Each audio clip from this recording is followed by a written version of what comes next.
അല്ലാഹു നമുക്ക് നൽകിയതെല്ലാം അമാനത്താണ്.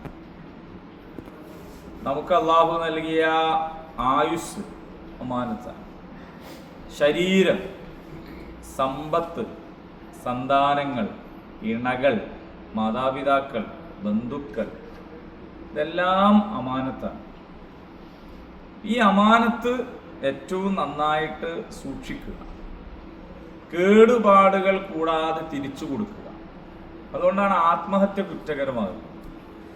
സ്വയം പീഡനം ഇസ്ലാമിൽ തെറ്റായ ഒരു കാര്യം. വെറുതെ ഇങ്ങനെ സ്വന്തം തടിനെ പ്രയാസപ്പെടുത്താൻ പാടില്ല. അത് ഇസ്ലാം വിലക്കിയ ഒരു കാര്യമാണ്. ഇപ്പൊ നോമ്പിൽ പോലും അത്താഴം കഴിക്കലാണ് സുന്നത്ത്, അത് വൈകിപ്പിക്കലാണ് സുന്നത്ത്. നോമ്പ് മുറിക്കാൻ സമയമായാൽ എത്രയും പെട്ടെന്ന് ചെയ്യുകയാണ് വേണ്ടത്. ഏതായാലും പകല് പട്ടിണി ആയിരുന്നില്ല, ഇനിയിപ്പോൾ ഇശാഇ ഏറ്റൊന്നും വെക്കാൻ പാടില്ല. അതേപോലെ തന്നെ പല മതവിശ്വാസികൾക്കിടയിലും ശരീരത്തെ ദ്രോഹിക്കുന്നതായ പല ആരാധനകളുമുണ്ട്. ഇസ്ലാം അതൊന്നും ചെയ്യാൻ പറഞ്ഞിട്ടില്ല. നോമ്പ് തന്നെ രോഗികൾ നോൽക്കണ്ട, യാത്രക്കാർ നോൽക്കണ്ട എന്നൊക്കെ പറഞ്ഞിട്ടുള്ള ഇളവുകളെ കാണാൻ പറ്റും. രാത്രി നമസ്കാരം പ്രബലമായ സുന്നത്താണ്. പക്ഷേ ശരീരം ക്ഷീണിക്കുന്ന സാഹചര്യത്തിൽ മടി, അലസത എന്നുള്ളതല്ല, ശരിക്കും തന്നെ ശരീരത്തിന് അപകടമാണെങ്കിൽ, അത് താങ്ങാവുന്നതിനപ്പുറമാണെങ്കിൽ അത് ശരീരത്തിനോടുള്ള ഹക്ക് പാലിക്കണം.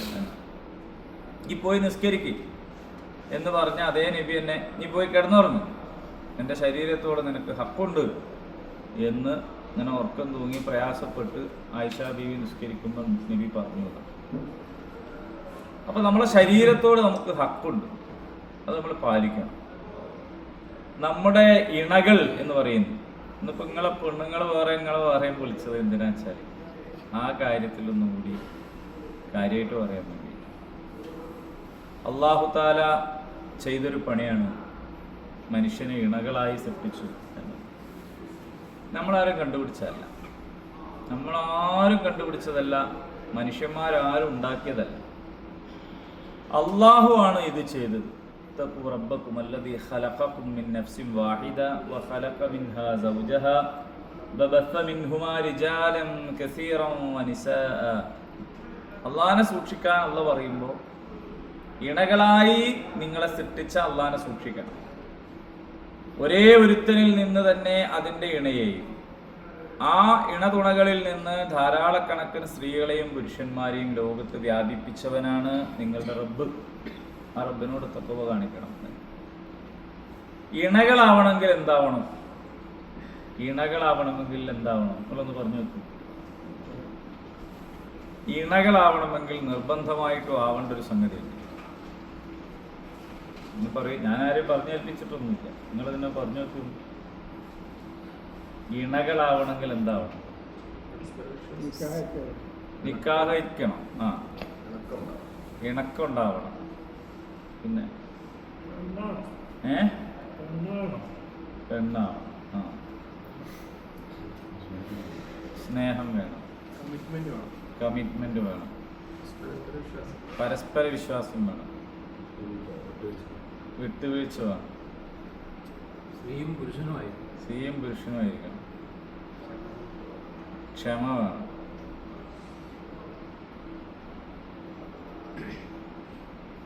ഓക്കെ, നിങ്ങൾ പറഞ്ഞ എല്ലാ ഉത്തരവും ശരിയാണ്, അതെല്ലാം വേണം. ഇനി നമ്മൾ മെനക്കെട്ട് നോക്കിയാൽ അങ്ങനത്തെ കുറേ ക്വാളിറ്റീസ് നമുക്ക് പറയാൻ പറ്റും. ഈ ഷബീർ സാഹിബും മുഹമ്മദ് സാഹിബും പറഞ്ഞതാണ് ഞാൻ ഉദ്ദേശിച്ചത്. അതങ്ങനെ തന്നെ അല്ല, അതിലതുണ്ട്. ഇണകളാവണമെങ്കിൽ വ്യത്യസ്തരായിരിക്കണം. അതൊരു വലിയൊരു ഘടകമാണ്. ഇപ്പൊ ഈ കുപ്പിയും കുപ്പിന്റെ മൂടി ഒരുപോലെ ആയാൽ കുപ്പി മൂടാൻ കഴിയില്ല. ഈ കുപ്പിമായി തന്നെ ഈ മൂടിയും ചേർക്കുക, അത് മൂടിയിടാൻ കഴിയില്ല. നമ്മളെ ചെരുപ്പില്ലേ, നമ്മളെ ചെരുപ്പ് രണ്ടും നമ്മൾ ചെരുപ്പിടാൻ വേണ്ടി നോക്കുമ്പോൾ രണ്ടും ഒരു ഭാഗത്തേക്ക് തന്നെ തിരിഞ്ഞിരിക്കണമെങ്കിൽ സമത്വമാണ് നമുക്ക് പറയാം, തുല്യത. രണ്ട് ചെരുപ്പ് ഇങ്ങനെ നിൽക്കും, പക്ഷെ നമുക്ക് ഇടാൻ പറ്റും. ഒന്നുകിൽ വലത്തോട്ട് രണ്ടും തിരിഞ്ഞിക്കുക, അല്ലെ ഇടത്തോട്ട് രണ്ടും തിരിഞ്ഞിക്കുക. നമുക്ക് ഇടാൻ പറ്റില്ല. ഒന്ന് ഇങ്ങോട്ടും ഒന്ന് ഇങ്ങോട്ടും തിരിഞ്ഞിക്കുമ്പോഴാണ് എന്ത് ചെയ്യുക, ഒരു ജോഡിയാവും. അല്ലാഹു ഖുർആനില് ഇത് പറയാൻ വേണ്ടി ആദ്യം പറഞ്ഞത് വശംസി വദുഹാഹ, പിന്നെന്താണ്, അല്ല വല്ലൈലി ഇദാ യഗ്ശാഹ വന്നഹാരി ഇദാ തജ. അപ്പോ രാത്രിയും പകലും, രാത്രിയും പകലും. രാത്രി എന്ന് പറഞ്ഞാൽ വിശ്രമമാണ്, ഇരുട്ടാണ്. പകൽ എന്ന് പറഞ്ഞാൽ പരിശ്രമമാണ്, വെളിച്ചമാണ്. വമാ ഖലഖൽ ദഖറ വൽ ഉൻസ. അത് കഴിഞ്ഞിട്ടാണ് അള്ളാഹ് പറയുന്നത് ആണും പെണ്ണും. അപ്പോ ഈ ഇരുട്ടും പകലും ചേരുന്ന ഒരു നേരമുണ്ട്, സന്ധ്യാസമയം. അതീവ മനോഹരമായ ഒരു സമയമാണ്. നട്ടുച്ചനെ പറ്റിയല്ല കവികൾ എഴുതാറുള്ളത്, നട്ടപ്പാതിരെ പറ്റിയല്ല. ഈ രാത്രിയും പകലും ഒന്നു ചേരുന്ന സമയത്തെ കുറിച്ചാണ് എഴുതുക. അപ്പൊ നമുക്ക് കന്യാകുമാരി പോകണതിനാ സൺറൈസും സൺസെറ്റും ഒരേ സ്ഥലത്ത് പോയിട്ട് കാണാനാണ്. എന്താ ഇപ്പൊ കാണാനല്ല, ഇത്ര കാലം ലോകം തുടങ്ങിയ അന്ന് മുതലേ അങ്ങനെ തന്നെയാണ്. പക്ഷെ അതൊരു സൗന്ദര്യം തന്നെയാണ്.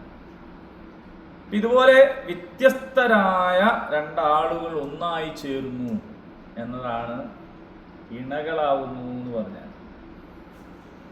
അപ്പോൾ ആണ് പെണ്ണിനെയോ പെണ്ണ് ആണിനെയോ, ആണിനെ പോലെ പെണ്ണിനെ ആവാനോ പെണ്ണിനെ പോലെ ആണിനെ ആവാനോ മെനക്കെട്ടാൽ അവിടെ ഇണകൾ എന്ന് പറയുന്ന സംഗതി ഉണ്ടാവില്ല, അസ്തമിച്ചു പോകും. ഇപ്പൊ പുരുഷൻ അവന്റെ വിരൽത്തുമ്പ് വരെ പുരുഷനാണ്, സ്ത്രീ അവളുടെ വിരൽത്തുമ്പ് വരെ സ്ത്രീയാണ്, സ്ത്രൈണതയാണ്. മറ്റേത് പൗരുഷം. ഒരു രോമത്തിൽ പോലും അതുണ്ട്, എല്ലാത്തിലും അതുണ്ട്. എങ്കിൽ പിന്നെ കാഴ്ചപ്പാടുകളിൽ വ്യത്യാസം ഉണ്ടായില്ലെങ്കിലാണ് കൗൺസിലിങ്ങിന് കൊണ്ടേ. അഭിരുചികളിൽ, കാഴ്ചപ്പാടുകളിൽ വ്യത്യാസം ഉണ്ടാവുക എന്നത് വളരെ സ്വാഭാവികമായ ഒരു സംഗതിയാണ്. ഏതോ ഉമ്മന്റെയും ബാപ്പന്റെ ഒരു മോളെയാണ് വേറെ ഏതോ ഉമ്മന്റെയും ബാപ്പന്റെ ഒരു മോൻ കല്യാണം കഴിക്കുന്നത്. ഓള് ജീവിച്ച രീതി വേറെ, ഓള് ശീലിച്ച ശീലങ്ങൾ വേറെ, അവരുടെ ചുറ്റുപാട് വേറെ, അവരുടെ കൾച്ചർ വേറെ, വേറെ നാട്ടിലാണെങ്കിൽ അവരുടെ പ്രദേശം വേറെ, ഇത് എല്ലാം വേറെ. ഈ വേറെ വേറെ ഉള്ളൊരു രണ്ട് സംഗതികൾ ഒന്നായി ചേരും. ഈ ഒന്നായി ചേർന്ന് മുന്നോട്ട് പോകുമ്പോൾ അള്ളാഹു നമ്മളെ ഏൽപ്പിച്ച ഒരു അമാനത്താണ് ഈ ഇണ എന്ന് പറയുന്നത്. ബാപ്പനെ, എളാപ്പനെ, മൂത്താപ്പനെ ഒന്നും തിരഞ്ഞെടുക്കാൻ നമുക്ക് അള്ളാഹു സ്വാതന്ത്ര്യം തന്നിയില്ല. തന്നില്ലെങ്കിൽ കുറച്ചുകൂടി ബെറ്റർ ആയതിനെ തിരഞ്ഞെടുക്കുകയും ചില ആൾക്കാരൊക്കെ ഞാനുണ്ടല്ലോ ഈ കാക്കനെക്കാട്ടും നല്ലതെന്ന് വിചാരിച്ചിട്ട്. പക്ഷെ അതിനുള്ള ചാൻസ് ഇല്ലല്ലോ. അതുകൊണ്ട് തന്നെ അതിൽ നമുക്ക് ഉത്തരവാദിത്വം ഇല്ല, ഉത്തരവാദിത്വം കുറവാണ് എന്ന് പറയാം. അതേ സമയത്ത് ഇത് തെരഞ്ഞെടുക്കാൻ സ്വാതന്ത്ര്യം തന്നിട്ടുള്ള ഒരു ബന്ധുവാണ്. ഉന്ന ലിബാസും ലക്കും വാനത്തും ലിബാസും ലഹുന്ന. നിങ്ങൾ അവരുടെ വസ്ത്രമാണ്, അവർ നിങ്ങളുടെ വസ്ത്രമാണ്. വസ്ത്രം എന്ന് പറഞ്ഞാൽ പിന്നെ അതിൻ്റെ ഇടയ്ക്ക് വേറെ ഒന്നുമില്ല, നമ്മളും വസ്ത്രമാണ് ഏറ്റവും ഒട്ടി നിൽക്കുന്നത്. ഇങ്ങനെ ഒട്ടി നിൽക്കുന്ന ബന്ധമാണ്, അനന്തരാവകാശം കിട്ടുന്ന ബന്ധമാണ്. പക്ഷേ ആ ബന്ധം ഉണ്ടാകുന്നത് എങ്ങനെയാണ്? നമ്മൾ സെലക്ട് ചെയ്തിട്ടാണ്. വേറെയുള്ളതൊന്നും നമ്മൾ സെലക്ട് ചെയ്യുന്നതല്ല, കുട്ടികളെ നമ്മൾ സെലക്ട് ചെയ്യുന്നതല്ല, പാപ്പാനെ സെലക്ട് ചെയ്യാത്ത പോലെ നമ്മളെ മക്കളെ നമ്മൾ സെലക്ട് ചെയ്യുന്നില്ല. അപ്പൊ നമുക്ക് തെരഞ്ഞെടുക്കാൻ അള്ളാഹു സ്വാതന്ത്ര്യം തന്നിട്ടുള്ളതിനെയാണ് നമ്മൾ തെരഞ്ഞെടുത്തത്. അപ്പൊ തെരഞ്ഞെടുക്കുന്നതിന് മുമ്പ് നിങ്ങൾക്ക് അന്വേഷിക്കാം, ആലോചിക്കാം, വീണ്ടും പരിശോധിക്കാം, ഒക്കെ ചെയ്യാം. അങ്ങനെ നിങ്ങളെടുത്തൊരു തീരുമാനത്തിന്റെ ഭാഗമായിട്ട് നിക്കാഹ് ചെയ്ത് കൂടെ കൂട്ടിക്കഴിഞ്ഞാൽ അതിന്റെ ഉത്തരവാദിത്വം പിന്നെ ആ നിക്കാഹ് ചെയ്ത് കൂട്ടിയാക്കാൻ. അപ്പൊ അവരുടെ ഒരു അമാനത്താണ്, യഥാർത്ഥത്തിൽ അള്ളാഹു നൽകുന്ന ഒരു അമാനത്താണ് ഈ ഇണ എന്ന് പറയുന്നത്. നമ്മൾ കല്യാണം കഴിച്ചു കൊണ്ടുവരുന്നതോടുകൂടി എൻ്റെ ഇഷ്ടങ്ങൾ എന്നെ അവളുടെ ഇഷ്ടമാവണമെന്ന് യാതൊരു നിർബന്ധമില്ല, ആവാതിരിക്കുകയാണ് ചെയ്യുക.